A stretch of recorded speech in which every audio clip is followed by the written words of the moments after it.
Cassie Cage's impressive victory over Shinnok led Raiden to give her a new important task: hunting down a soul stealer. Cassie did not have to be told that the suspect could be a resurrected Shang Tsung. Having tracked him from the site of his last known assault, Cassie confronted the withered old man. He fought desperately but was ultimately defeated. As the old man lay dying before her, Cassie asked his name. With a mixture of sadness and relief, he whispered, "Shujinko."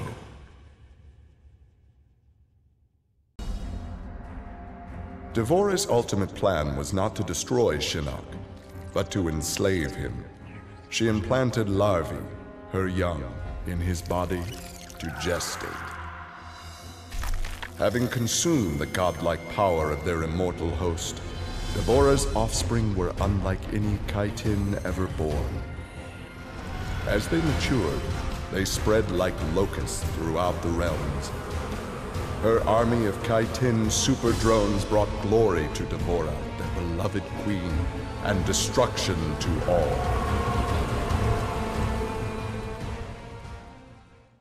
Alone once more, Ermac searched the labyrinthine corridors of Shao Kahn's old fortress, searching for the source of a faint voice calling to him.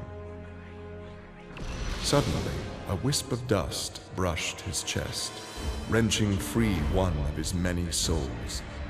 The dust took the form of a man who began to consume soul after soul. As the weakened Ermac stared helplessly, he recognized the mysterious figure. The sorcerer Shang Tsung, returned from death.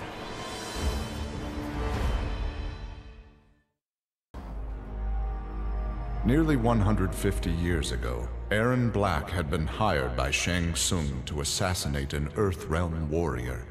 In return, Shang had slowed Black's aging process. He could therefore afford to be patient. If an employer wanted someone dead, they would be in time. A team of young Earthrealm warriors had caused Erron Black's current employer, Kotal Kahn, much inconvenience. With the patience of a viper, Black eliminated them all.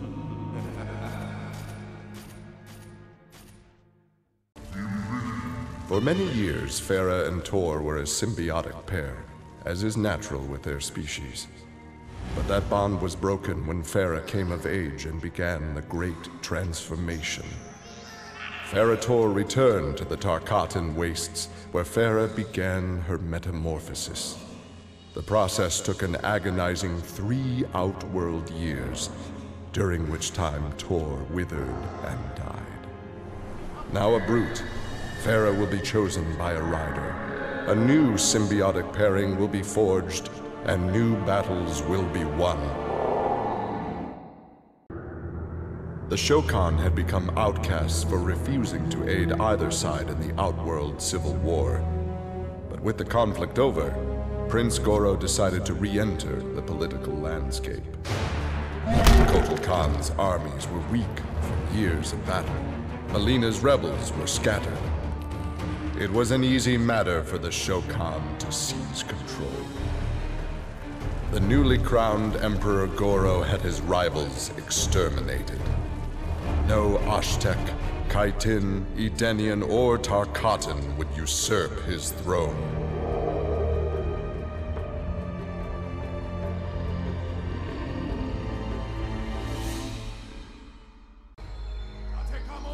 After his incursion into Earthrealm, Kotal Kahn had become a prime target of Special Forces surveillance. Jaqui Briggs was assigned to monitor his activity. Jaqui followed Kotal Kahn to an equatorial jungle, where he entered a hidden pyramid. Inside, he retrieved a glowing crystal skull. Jaqui attacked the Emperor and raced away with the object. Jaqui was praised for her work, but couldn't help thinking her interference was what Kotal Kahn had wanted all along. After Shinnok's fall, the hospitalized Johnny Cage asked Jax to fill in as leader of his squad. Jax agreed.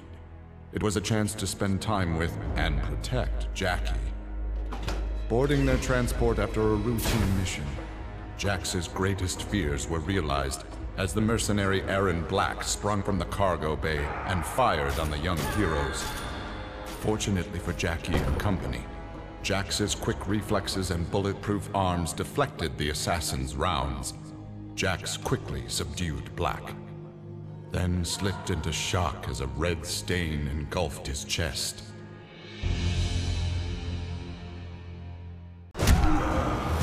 Johnny Cage's life had turned out to be stranger than any science fiction film, but he knew the final scene was approaching.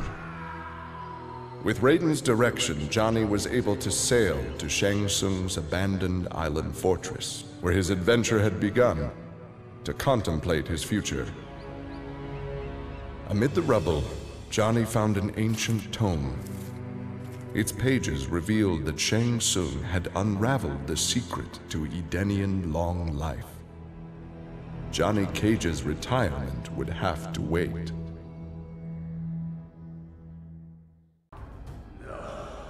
Kano had always been a survivor, but even he would one day succumb to fate.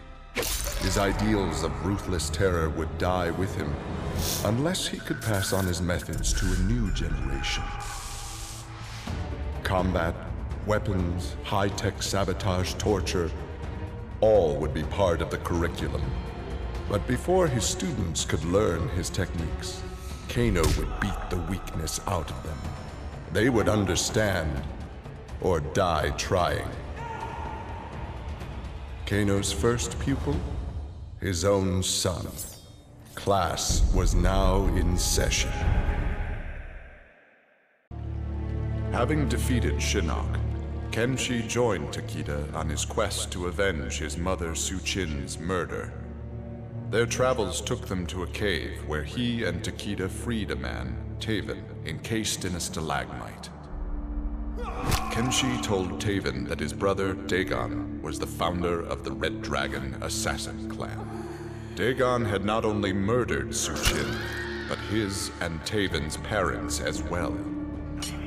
Together, Kenshi, Takeda, and Taven lay siege to the Red Dragon base. Dagon fell victim to Kenshi's rage. Su-Chin's murder had been avenged.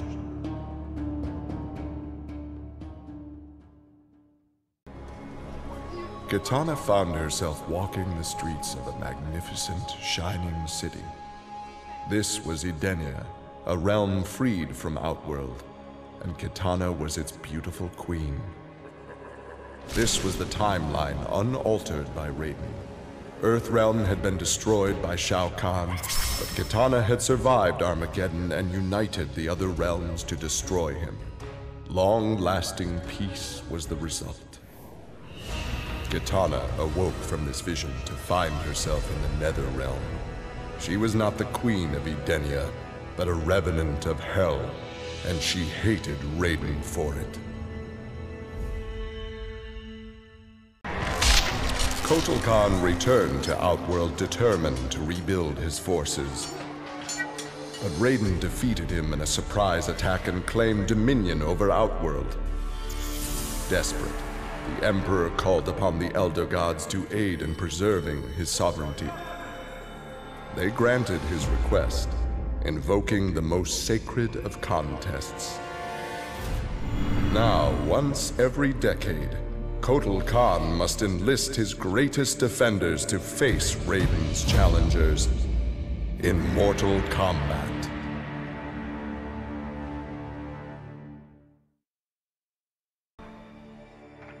For his role in saving Earthrealm, Kung Jin's family created a statue in his likeness for inclusion in Raiden's revered collection. But Kung Jin's thoughts were with one no longer accepted by his family, Kung Lao. Kung Jin set out to locate his cousin and found him in the Nether Realm. Raiden believed Kung Lao's tortured soul was forever trapped without Quan Chi's magic to free him. But Kung Jin knew the Shaolin was stronger than any sorcerer's spell. He vowed to help Kung Lao fight off the evil that had remade him.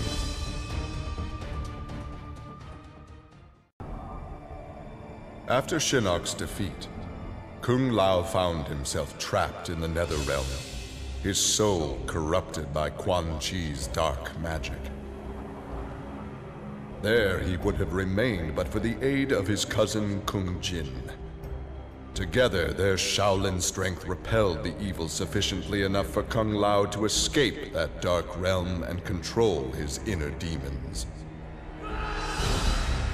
Compromised but not lost, Kung Lao now exists as an agent of vengeance. He will show evil no mercy.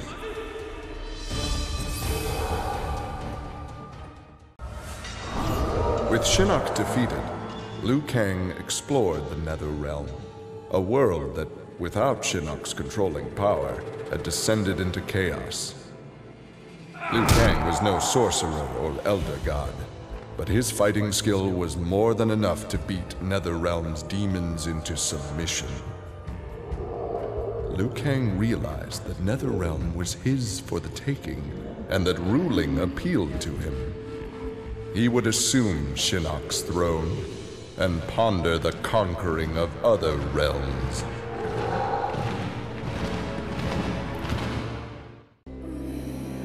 Overcome with exertion, Mileena collapsed and felt her soul gliding through the ether. She awoke in an incubation chamber.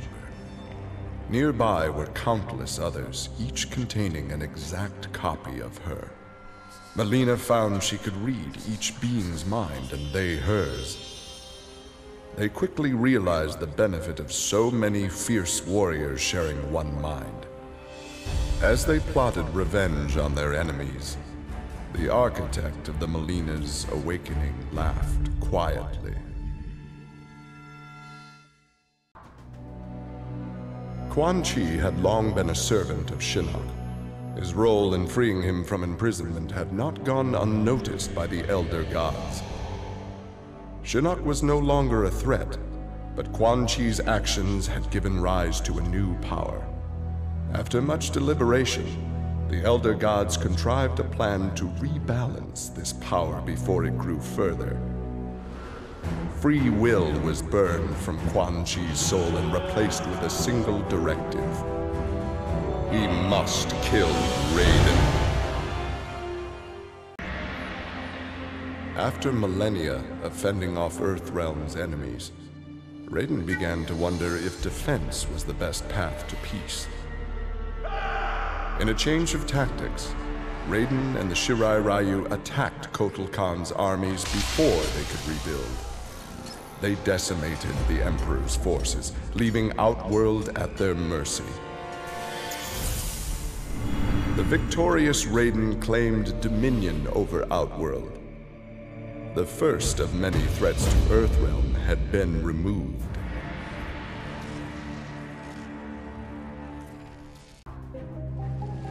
After Shinnok's defeat, Reptile was ordered to Earthrealm by Kotal Kahn to assess the damage.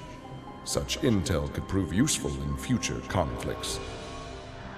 Stumbling upon a collapsed cavern, exposed during the crisis, Reptile was shocked to see raptors emerging from within. Unlike the rest of his race, these raptors had never left Earthrealm for the doomed realm of Zaterra, and thus had remained safe and hidden.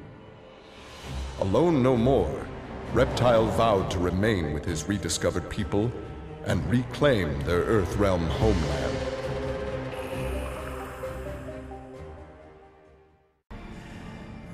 Remorse for his role in resurrecting Shinnok weighed heavily upon Scorpion's soul. His desire for vengeance had brought Earthrealm to the brink of destruction. Scorpion offered to perform harakiri to atone for his offense. But Raiden suggested a more productive alternative. Instead of death, Raiden sentenced Scorpion to life. He imbued Scorpion with a small portion of the Jinsei's power, linking him to Earthrealm's essence. Scorpion and his Shirai Ryu clan would protect the Jinsei and Earthrealm forever.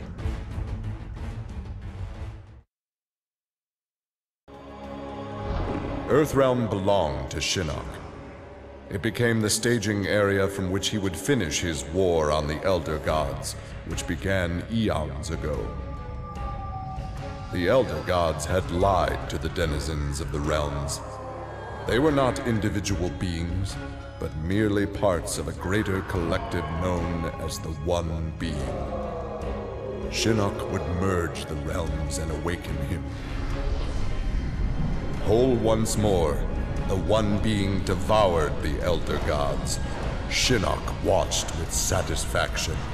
This reality had finally come to an end.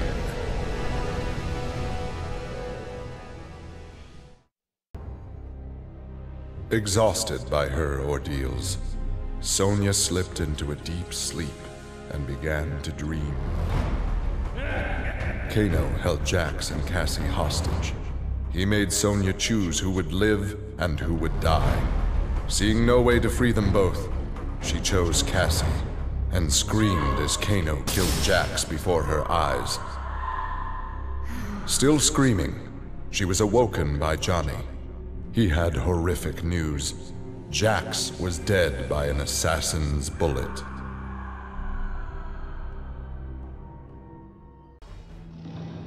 Grandmaster Sub-Zero knew his Lin Kuei clan would need more than martial arts to stave off future threats to Earthrealm. In the frozen reaches of Outworld, he found the answer.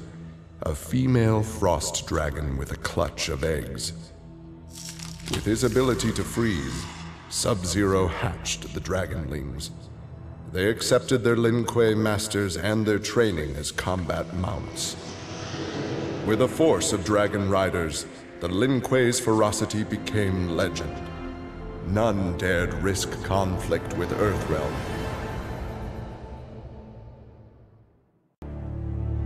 With Shinnok defeated, Takeda and his father set out to find his mother's killer, a member of the Red Dragon clan. Special Forces tech enabled Takeda to locate the clan's base and disguise himself and Kenshi as they infiltrated their ranks. Deep within the mountain stronghold, Takeda discovered an actual dragon, a prisoner of the clan. The creature used its magic to divine the murderer's name, then transport Takeda and Kenshi to a faraway cave. There they discovered a man encased in a stalagmite. The dragon had said this man would also have reason to confront Su Qin's killer. Takeda began to free him.